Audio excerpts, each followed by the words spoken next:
A TradFi giant that defeated Gary Gensler in the past at the CFTC is back criticizing Gensler and the SEC and how they're handling crypto. I'll share the details with you. And Bitcoin miners are entering the election, spending money supporting pro-crypto candidates. And Vitalik Buterin and Michael Saylor are beefing over crypto self-custody. Let's get into it.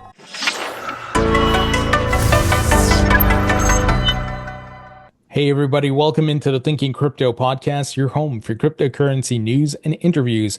I'm your host, Tony Edward. On your way in, please hit that subscribe button as well as the thumbs up button and leave a comment below. If you're listening on a podcast platform such as Spotify or Apple, please leave a 5-star rating and review.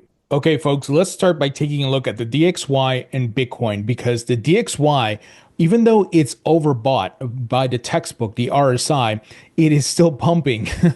So we're waiting for that breakdown, guys. But we know that by the textbook, once again, this is not sustainable. It is incredibly overbought here, and it's going to top out very soon. But in the meantime, it means Bitcoin's not going to do much, and Bitcoin's going to do the opposite. So right now, Bitcoin showing some red candles on the daily chart, trading above $66,000. So we have to wait. But guys, this is where patience is needed, right? We want Bitcoin to break out and start moving up, but unfortunately, the factors that are conducive to that are not there 100% as yet. So we got to wait for this DXY to break down. But you just look historically, once again, that RSI, it will start to break down soon enough, and maybe that's within another week or so. And maybe this ties in with the election uncertainty being removed, where the election's complete. We know who the president is, and then markets will start to rip based on how they have performed historically.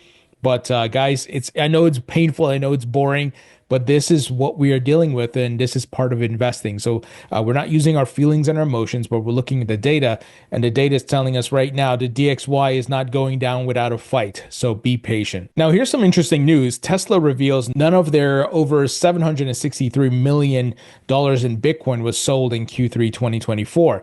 Now, what's fascinating, just about a week and a half ago, Tesla started moving around their Bitcoin. People were tracking this with on-chain metrics, and they moved the Bitcoin to new wallets. So people were speculating that maybe Elon's going to do something with Cantor Fitzgerald with Bitcoin yield, but it's TBD. But it's good to see that they haven't sold any more Bitcoin. Now, they have in the past, and I explained that to you guys, when liquidity was tight and rates were on the way up, Tesla sold some of that Bitcoin they had in the past to get liquidity, which I understand from a business standpoint, but good to see that they're still holding a large amount. Now, here's some very interesting news, and it revolves around scumbag regulator Gary Gensler. So trading giant Don Wilson thinks the SEC Chair Gary Gensler's refusal to set crypto rules is purposeful. You're seeing the writing on the wall here. Everybody's recognizing what's happening, and it's what we've been talking about on this podcast for years now, since the Ripple lawsuit, that Gensler is just doing the bidding of the TradFi incumbents who are getting disrupted by blockchain and tokens and crypto. And his goal is not to protect crypto investors, but rather kill these crypto startups, not kill crypto and blockchain now, because as I've stated before, two things are happening in parallel. While the crypto industry and startups are getting Wells notices, lawsuits, and much more, BlackRock and all of Wall Street's here tokenizing, launching ETFs around the asset class, and doing much more. So how can these two things be happening side by side? It's because Gensler has been weaponized against the startups. How dare Coinbase come and make more revenue than Goldman Sachs and some of these other companies, right? That is essentially what's happening. So here's a quote from Don. He says, "It reminds me of Atlas Shrugged." Wilson tells CoinDesk they get to selectively harass whoever they want. Now, Don defeated the SEC, and let me give you the details around that. So Don Wilson is feeling deja vu. This month, the US SEC sued Cumberland DRW, a division of DRW, the Chicago-based trading giant Wilson founded and runs. The markets regulator accused the company of trading at least $2 billion of cryptocurrencies, including Solana and Polygon's Matic, without first getting permission. The case hinges on the SEC deeming those assets as securities, a designation that imposes all sorts of requirements on traders like DRW. It's not DRW's first tangle with the regulator. In fact, it's not even DRW's first tangle with Gary Gensler, the SEC chairman. Back in 2013, when Gensler ran the US CFTC, the agency filed a lawsuit against DRW and Wilson himself, claiming that they manipulated the market for an obscure interest rate swap. Wilson and his firm denied any wrongdoing. They argued, simply discovered a lucrative arbitrage opportunity their competitors overlooked. They fought the CFTC and won big time. The judge in the case, District Judge Richard Sullivan of the Southern District of New York, now a judge in the U.S. Court of Appeals for the Second Circuit, emphatically sided with Wilson after a 4-day bench trial, slapping down the CFTC's suit in a scathing 2018 dismissal. He called the CFTC's arguments absurd. Wilson recalls that ruling fondly. So Gensler's always been a scumbag for the most part. If you know your history, even back in 2013, the US CFTC watchdog had faulted Gary Gensler for his recusal from the MF Global probe. Go read up on that. So Gensler's a Wall Street rat running through these government agencies, and that's the problem with the revolving door. And now he's here doing scumbag activities in the crypto industry. He seems to be a chaos agent against anything that's new and that's disrupting the status quo for the TradFi incumbents. But we've been talking about this for years, guys. And look, the election's right around the corner. We know Donald Trump would fire Gensler for sure. We are not sure about Kamala Harris, even though her team has said they're not happy with Gensler, but I'm assuming they will kick him out because he's just bad for politics and he's been really bad overall. So we'll see what happens. But it's great that these people who defeated the SEC are coming out and calling out the SEC's unlawful and unfair attack against the crypto industry. And Mark Cuban is one as well. He defeated the SEC in the past, and he's calling out Gensler in addition to a bunch of other people. Now, one way Gensler will also be disarmed, in addition to being fired, is that Senator Elizabeth Warren is the one who has empowered Gensler and put him into office. She's the one that sends him the questions and answers ahead of hearings and much more. And John Deaton is running against her. We're big fans of John Deaton. And if you're in the state of Massachusetts, vote for John. If you're outside the state, donate to John. And Ripple CEO Brad Garlinghouse came out publicly on Twitter endorsing John, saying, John Deaton has been a relentless advocate for the XRP army and the entire crypto industry. Meanwhile, his opponent, Senator Warren, spreads misinformation and lies about crypto. I endorse John enthusiastically and wholeheartedly in his run for Senate. For those of you in a position to do so, I encourage you to donate to his campaign as I have. Whether it's $10 or $100, it all counts. And most importantly, vote for him if you're in Massachusetts. So this is great. And he said he predicts a reset after the U.S. election, and he criticizes the Biden administration and their handling of all this. Now, one of the things we've been talking about for a while is crypto spending in this election cycle, and those people who are anti-crypto are getting destroyed in the polls and the elections, and the ads are running against them. Well, look at this. Bitcoin miners are entering the battle here. So Bitcoin miners launch ad campaign in swing states to boost crypto-friendly candidates. Bitcoin Voter PAC is backed by 3 of the biggest Bitcoin mining companies. So before it was Coinbase, Ripple, A16Z, and some other folks who were part of the Fair Shake Super PAC raising over $200 million. Now you got Bitcoin miners launching their own PAC and going after the people who are anti-crypto and supporting the people who are crypto friendly. So it's amazing what's happening. If you told me about this in 2023, I wouldn't have believed you. But I think the crypto industry finally woke up, realizing they're dealing with a scumbag regulator and Elizabeth Warren, who formed her anti-crypto army. And the only way to fight back is to take the gloves off and punch back at the bully, right? You can't play nice, because we've seen they will take unlawful steps to try to shut down this industry and much more, so that their TradFi banking buddies can come in and take over. But the industry is not going to let that happen. And we are on the winning side of history. Gensler and Elizabeth Warren are 2 fools who will be left on an island by themselves, because we see a lot of the anti-crypto army folks are dropping like flies in the election. And many of them are backing out of bills they were supporting and co-sponsoring with Elizabeth Warren. Roger Marshall being one of them. And I forgot the other guy's name, but it was a recent item where he backed out of a bill too, or took crypto out. So it's Great, guys. We're winning, and be patient because this will all culminate to a more pro crypto friendly United States where clear legislation will be passed, and that will unlock a lot more capital and adoption, which will boost the prices of the assets that you hold. And in addition to macro factors, right? The money printing that's going to continue, global liquidity, and so forth. But you have these different factors which will all be very bullish for the crypto market. Now, guys, quick word from our sponsor, and that is Constellation Network. Many of you may recognize this blockchain project. Their native token is DAG, D-A-G. Earlier this year, I had interviewed Benjamin Diggles, who's the co-founder of the Constellation Network. They are building a really cool project, and they're working with the U.S. Air Force in testing blockchain and using it in different ways. Well, folks, they have a great conference that is tomorrow. It's called the High Def Conference, and it is both in person and virtual. So if you are in the San Francisco, California area, you can attend in person. But for the majority of you who are probably watching and listening to this, you can stream this for free.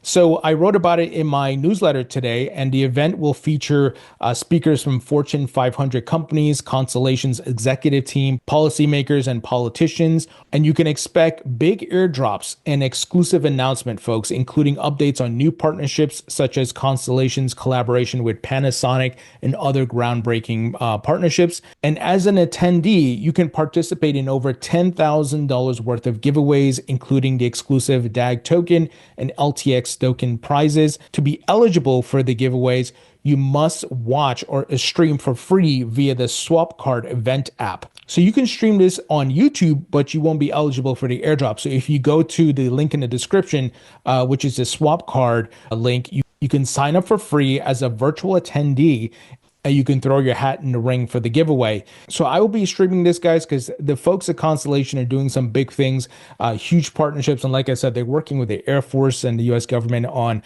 quite a few projects. And I will have one of the co-founders on next week for an interview as well. So I'll try to get you guys as much information as possible. So check out the link in the description, and I will definitely do some takeaways from it in tomorrow's podcast as well. All right, guys, we got some big news, and it's actually good news. Remember that Binance employee who's being held in Nigeria due to money laundering charges? Well, he's finally free. Binance's Gambaryan is free to leave Nigeria for medical treatment after money laundering charges dropped. And, one of the things I had talked about when this news broke months ago was that Nigerian government was kind of like holding him hostage so they could try to squeeze Binance for some money. And, they saw the Binance settlement in the United States for $4 billion. So they're probably like, man, we want some of that money, right?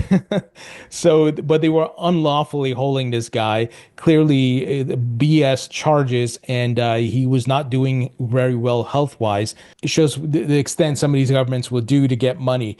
Nigeria's government has withdrawn the money laundering charges against Binance executive Tigran Gambaryan Gambaryan, I hope I said his name right, days after a court denied him bail, local news outlet Punch reported on Tuesday. So this is good news that he's finally out, because his medical condition was deteriorating. It's pretty bad.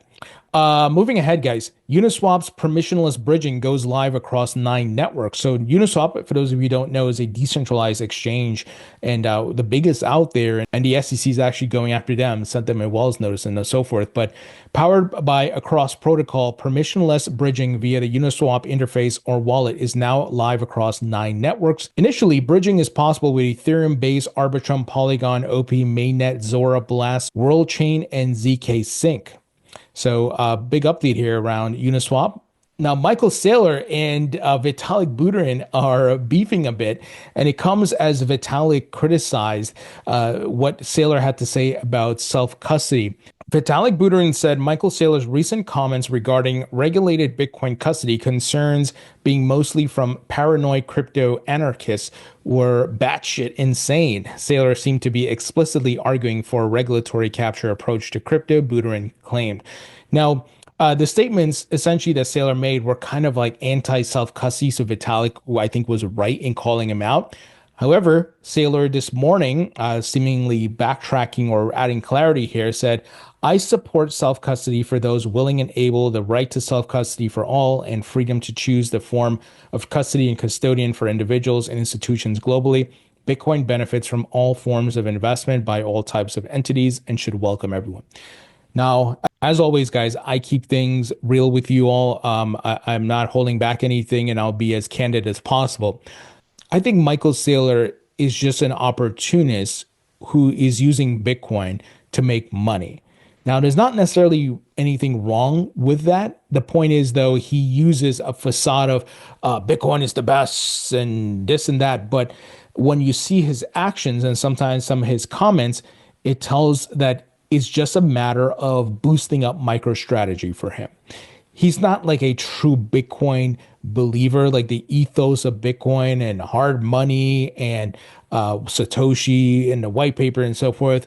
He said those things in the past, but you can see over time he's deviating from it, and people are starting to call him out. Even some Bitcoin maxis now are going up against Saylor. They don't trust Saylor anymore. I saw Max Kaiser, of all people, tweet about Saylor and his comments criticizing him. But what they don't realize is Saylor, when he was telling you to sell your house and get a mortgage and so forth, just so you can buy Bitcoin, when I saw that, I was like, man, that is bad. He's going to get people wrecked. A lot of Bitcoin maxis were still supporting him and so forth, but I started calling him out from there. And I interviewed the guy, back in 2020. But we got to keep it real. We got to call it as it is, guys. Not sugarcoat it, not try to cover up anything. I don't take him as serious anymore because I see his agenda. And I recall, I think it was earlier this year, where he was lying to a group of investors saying, the regulator will never approve any altcoin ETFs. Bitcoin's the best. And then literally a few weeks later, Ethereum ETF was approved. So I was like, this guy's a liar. I tweeted out about it, and a bunch of people came, oh, no, he didn't mean that. And blah, blah. He said what he said. So I see him as an opportunist. I think he tells people, buy Bitcoin, don't sell it, and so forth, because he's simply, that benefits him and his company. He doesn't care about you and the ability for you to have financial freedom. He just talks his book and he puts out a narrative there that benefits him and MicroStrategy. So I'm starting to see this for what it is. A lot of people will probably disagree, but make no mistake about it. Watch as things unfold. He's starting to depart from some of the statements he's made in the past, with regards to the ethos of Bitcoin. So I'm glad Vitalik called him out. And I think this tweet here from Michael today is an evidence that he's trying to cover his tracks here. Now, Vietnam releases blockchain strategy, aims for regional leadership. Vietnam's new blockchain strategy focuses on legal frameworks, infrastructure, and international cooperation as it aims to boost innovation and build a thriving ecosystem. Folks, we are seeing the global adoption of crypto and blockchain. It's what we've been talking about for years. Every country will participate. What have I said going back to 2018, 2019, and so forth? Any country that bans this technology, they are writing their economic death sentence, because the traditional assets will be tokenized on the blockchain. And this is going to be a big part in creating jobs and driving GDP growth. It won't be the only factor, obviously. There's going to be other industries, but this is going to be a big part of it. If the world is running on blockchain and you're taking all your traditional assets and putting it on there, you got to embrace this thing. You got to set the infrastructure up. You got to put the legislation in place, right? You got to make it clear what institutions can do and what retail can do. We are seeing across the globe a move towards this industry and asset class, folks. And I hope you see it as well. I've been sharing these news items for years, and I hope it's resonating. I hope it, in the recesses of your mind, you are remembering these things and paying attention to what's happening. It's not making the big headlines on Fox, CNN, MSNBC, and whatever mainstream media. But this is why we do our own research. We go and look at information like this. We look at what the regulators are doing, what the big money is doing, and much more, and take our position, because the masses are not paying attention. They're focused on other stuff, their Netflix shows and the election and so forth. And don't get me wrong, there's nothing wrong with those things, but there's a balance, right? At the end of the day, We are trying to better our lives and get financial freedom and so forth. And there is an opportunity of a lifetime here. And for the first time in history, the average Joe can take part. They don't have to be accredited. They could be in any part of the world and get a cut of this asset class and technology. They can go build something in it, they can work in it and so forth.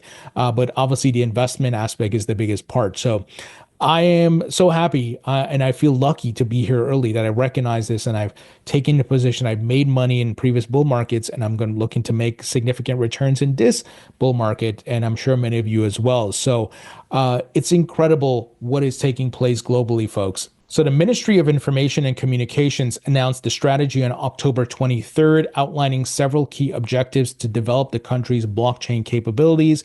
It aims to develop blockchain technology, establish relevant legal frameworks, and promote innovation in what it calls the fourth industrial revolution. Do you want to know where that fourth industrial revolution title comes from in the context of crypto? The World Economic Forum. I don't know how many of you recall. I shared it maybe with you guys a couple of years ago, or was it back in 2020 when they released that paper, the fourth industrial revolution? It included blockchain and crypto and so forth. Now, if you're not doing your research and you're reading headlines and you're listening to Jim Cramer, you wouldn't know this, right? That's why I created this podcast, folks. Big things are happening, and it's not for the masses, but for those who are financially educated. And financially educated means you can be educated in how the stock market works, how markets work, the macro, liquidity, money printing, what's happening in specific industries, whether it's AI, blockchain and crypto and so forth. So you have to do your own research. So big things are ahead, folks. I'm very bullish. Let me know what you guys think. Leave your thoughts and comments below. Be sure to sign up for my free email newsletter on Substack. Today, I put out an article about the stablecoin market reaching $1 trillion and the catalysts and different things that are in line that could enable that very soon. And also grab a copy of my book, Rethinking Crypto. It's available on Amazon in paperback and digital. Grab a copy to support the podcast. If you bought a copy already, please leave a rating and review. It will really help me out. And as I mentioned earlier, go sign up for that Constellation Network virtual conference, folks. And it's free to stream, and you can go via the Swap Card app and be eligible to win possibly some tokens. Why not, right? All right, guys, check out the links, and I'll talk to you all later.